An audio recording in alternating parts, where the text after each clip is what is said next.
Jadi seperti itu ya teman-teman ya, untuk beberapa analisis yang mungkin bisa gue sampaikan buat teman-teman semua. Jadi tetap percaya kepada Pi Network karena ini sesuatu hal yang besar, ini memang sedang dibangun teman-teman. Jadi ini tentang kepercayaan. Ketika teman-teman percaya akan Pi Network kedepannya seperti apa, dan Pi Network sendiri pun mengusung beberapa teknologi teman-teman, dari AI, blockchain, kemudian banyak sekali ya di ekosistemnya itu yang nantinya juga akan berjalan teman-teman, karena itu sebuah pondasi untuk masa depan teman-teman.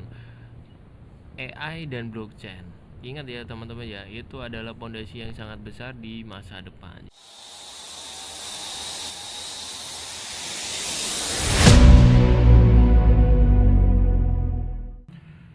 Yo guys, assalamualaikum warahmatullahi wabarakatuh teman-teman semua. Apa kabar kalian? Semoga kalian baik-baik saja dan tetap mengeklik tombol petir P to the Moon. Baik teman-teman, ketemu lagi dengan gua Raka di sini, dan video kali ini gua mau bahas lagi mengenai Pi Network. Dan buat teman-teman semua yang mungkin baru join di channel YouTube gua, kalian bisa bantu support channel ini dengan cara like dan subscribe channel ini supaya gue lebih semangat dalam memberikan informasi tentang Pi Network setiap harinya teman-teman. Oke, dan di sini gue udah berada di X daripada Pi Network, dan untuk pembaruan atau updatean dari Pi Network sendiri itu belum ada ya teman-teman ya. Dan untuk berita dari Pi Network sendiri sudah gue persiapkan untuk kalian semua, dan sebelum gue lanjut ke videonya, gue akan perlihatkan terlebih dahulu untuk harga dari Pi Network saat ini teman-teman.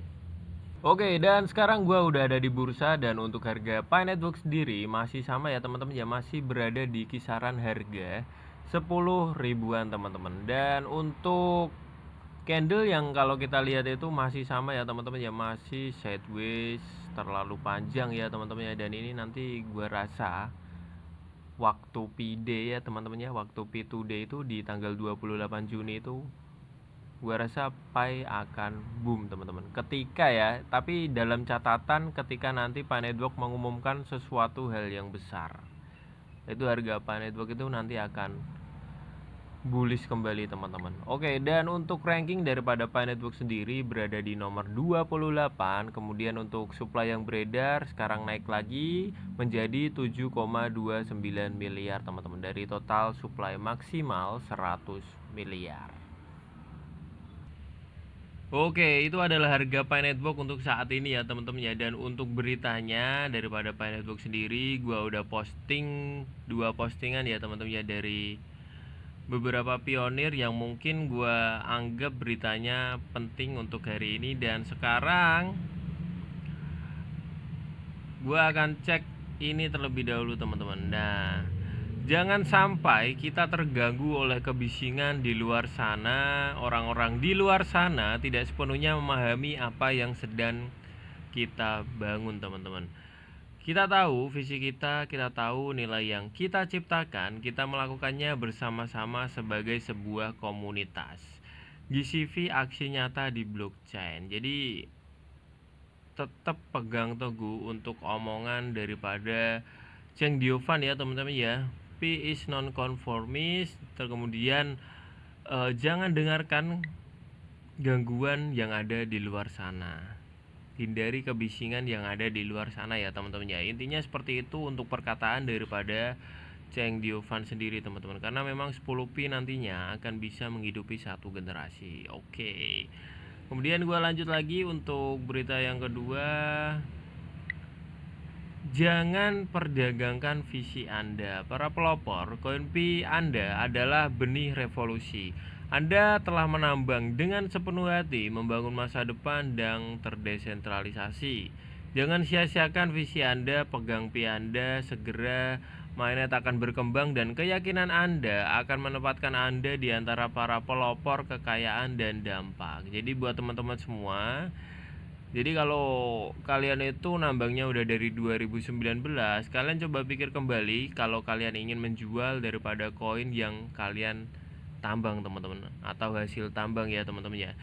Jadi kalian coba pikir kembali, karena kalian itu ketika menjualnya dalam waktu dekat ini atau sekarang ya teman-teman ya, kalian itu belum merasakan daripada ekosistem yang dibuka teman-teman. Apakah kalian nanti nggak menyesal ketika ekosistem itu sudah dibuka dan kemudian harganya ada nilai sendiri untuk ekosistem? Kalian coba pikir, dan sebaiknya menurut gua itu kalian hold saja teman-teman. Jadi buat teman-teman semua, ketika kalian itu pengen bermain-main di bursa, kalian itu bisa siapkan uang dingin atau uang-uang yang sekiranya memang untuk keperluan trading. Nah, itu kalian boleh teman-teman.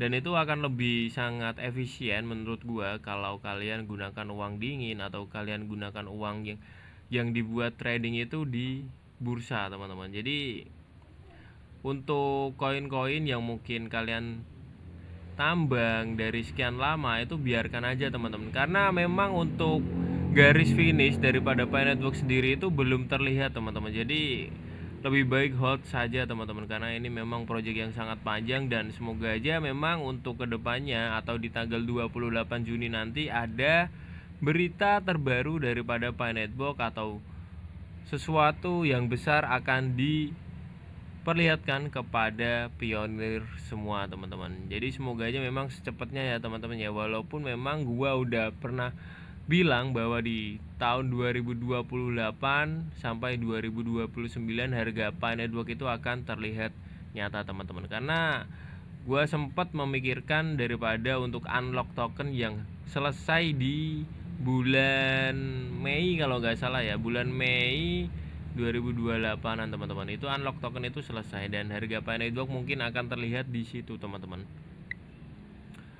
Oke, dan sekarang gua lanjut lagi untuk bacakan daripada prediksi atau analisis prediktif ya teman-teman ya. Oke, jadi apa arti sebenarnya pencapaian hebat? Pelopor Pi sebagai pemecah utang nasional Amerika Serikat dan warga negara kehormatan. Dari kontribusi digital hingga pengakuan nasional, ketika dompet menyimpan lebih dari sekedar uang, dompet itu menyimpan kewarganegaraan, PKYC, dan masa depan kedaulatan berbasis kepercayaan.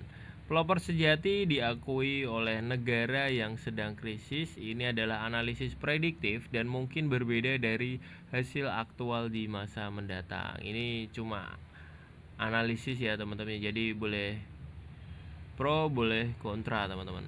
Oke, yang pertama itu para pelopor sejati akan meraih hal-hal hebat dalam waktu dekat.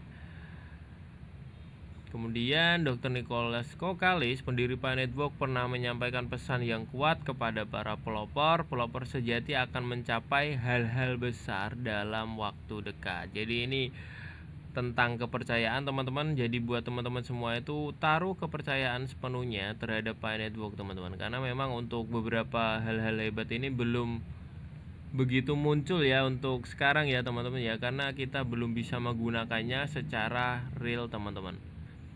Pernyataan ini tidak pernah sekedar tentang memegang beberapa koin Pi yang dipatok pada harga GCV. Kekayaan yang besar mungkin hanya sekedar angka, dan pencapaian besar yang sesungguhnya jauh lebih mendalam. Apa yang dimaksudkan dengan hal-hal besar dapat diartikan sebagai tindakan merancang bersama peradaban moneter baru yang menggantikan sistem keuangan berbasis hutang dan pada akhirnya berkontribusi pada pemulihan ekonomi nasional teman-teman. Kemudian yang kedua, krisis hutang nasional Amerika dan munculnya peran Pi. Saat ini Amerika menghadapi krisis utang nasional yang melebihi 34 triliun US dollar. Masalahnya bukan hanya pada sisi fiskal, tetapi juga struktural pada inti sistem dolar Amerika Serikat. Jika Amerika dalam transisi menuju kerangka mata uang digital global baru, memilih untuk mengadopsi model penerbitan berbasis kontribusi dan standar nilai konsensus global, maka Pi tidak lagi dilihat hanya sebagai proyek kripto, namun sebagai alat inti teman-teman untuk pemulihan ekonomi dalam skala nasional. Pada saat itu, para pionir yang memperoleh Pi lebih awal dengan aturan yang ketat dan melalui upaya yang dapat diverifikasi, akan dianggap sebagai individu yang memberikan kontribusi yang berarti dalam menyelesaikan utang nasional Amerika Serikat teman-teman. Kemudian yang ketiga, kemungkinan warga negara kehormatan sebagai penghargaan simbolik nasional.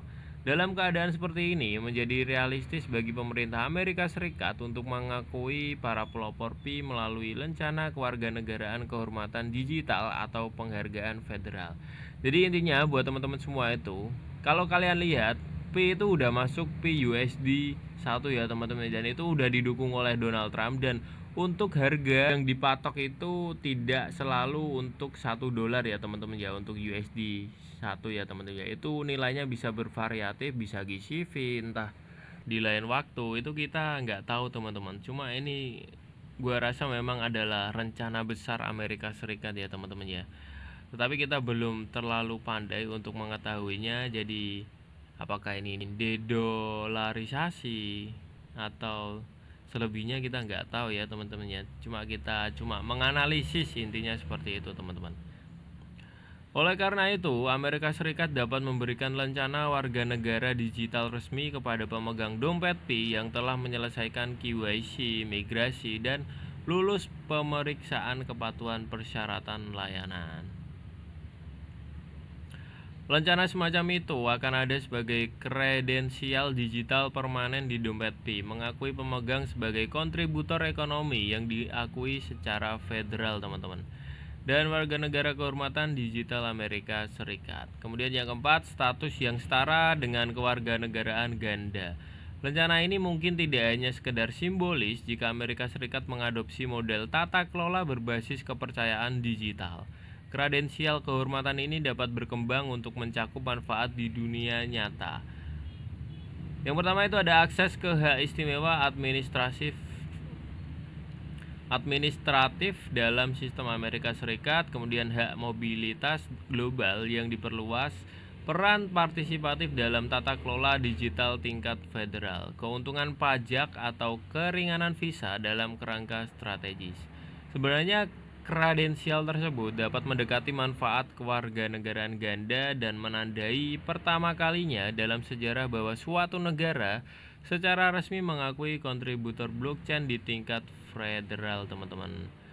Jadi buat teman-teman semua, untuk kesimpulannya di sini tertulis bahwa kata-kata Dr. Nicholas Kokalis berkembang dari filosofi menjadi potensi kebijakan, dari visi abstrak hingga mekanisme geopolitik yang realistis.